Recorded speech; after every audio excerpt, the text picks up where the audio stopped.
जब से हम अंकगणित यानी अरिथमेटिक के बारे में जानते हैं, तब से बराबर चिन्ह से परिचित हैं। हमने 1 + 1 = 2 जैसा कुछ देखा है। जब भी हम इस तरह की चीजों को देखते हैं तो सोचते हैं इस बराबर चिन्ह यानी इक्वल साइन से हमें उत्तर मिलता है।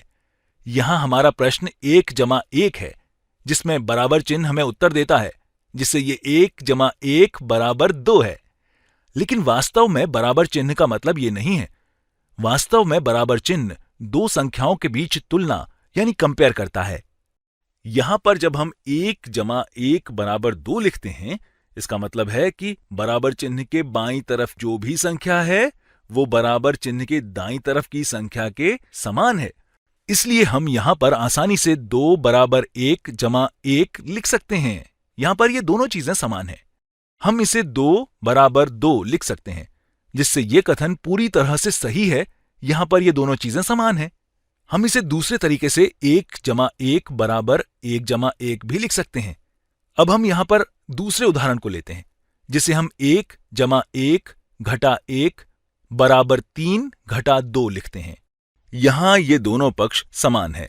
आइए देखते हैं कि हमारे पास यहां बाईं तरफ क्या है। यहां पर 1 + 1 - 1 = 1 है। इसी तरह अब हम दाईं तरफ देखते हैं और यहां पर 1 है। इस तरह ये दोनों संख्याएं समान हैं। आइए अब हम आपको संख्याओं के बीच तुलना करने का दूसरा तरीका बताते हैं। यहां पर ये बराबर चिन्ह है, जिसके दोनों तरफ समान संख्याएं हैं। आइए देखते हैं जब हमारे पास दोनों तरफ अलग अलग संख्याएं हैं तो क्या होता है। तो मान लेते हैं हमारे पास संख्या 3 और 1 है। आइए अब हम इनकी तुलना करते हैं। इनकी तुलना करने पर हम कह सकते हैं कि 3 और 1 समान संख्या नहीं है। इसलिए हम कह सकते हैं कि यहां 3 1 के बराबर नहीं है। आइए अब पता करते हैं कि इनमें से कौन सी संख्या छोटी है, कौन सी संख्या बड़ी है।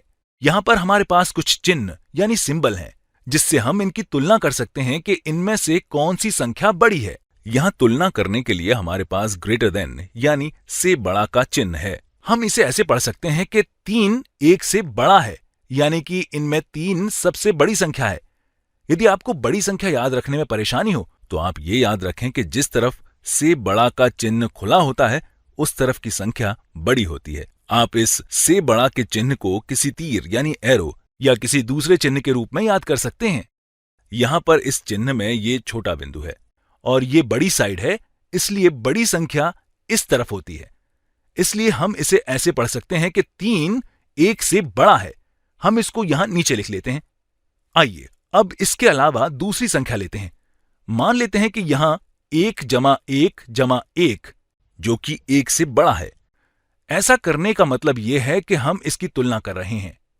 आइए किसी और उदाहरण से समझने की कोशिश करते हैं। अब हम यहां 5 और 19 के बीच तुलना करते हैं, लेकिन यहां पर से बड़ा का चिन्ह यानी ग्रेटर देन सिंबल नहीं लगाते हैं। हम जानते हैं कि यह कहना सही नहीं है कि 5 19 से छोटा है। हम इस कथन यानी स्टेटमेंट को इस तरह से कह सकते हैं कि 5 19 के बराबर नहीं है।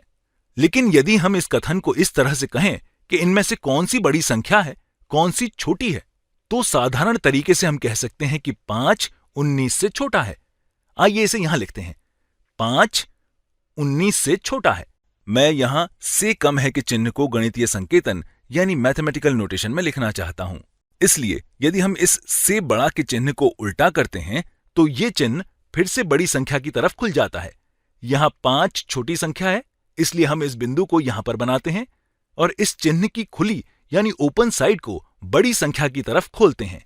अब हम इसको इस तरह से पढ़ सकते हैं कि 5 19 से छोटा है। यहां हम इसको इस तरह से लिख सकते हैं कि 1 + 1 छोटा है 1 + 1 + 1 से, या इसे हम इस तरह भी कह सकते हैं कि 1 + 1 1 + 1 + 1 से कम है।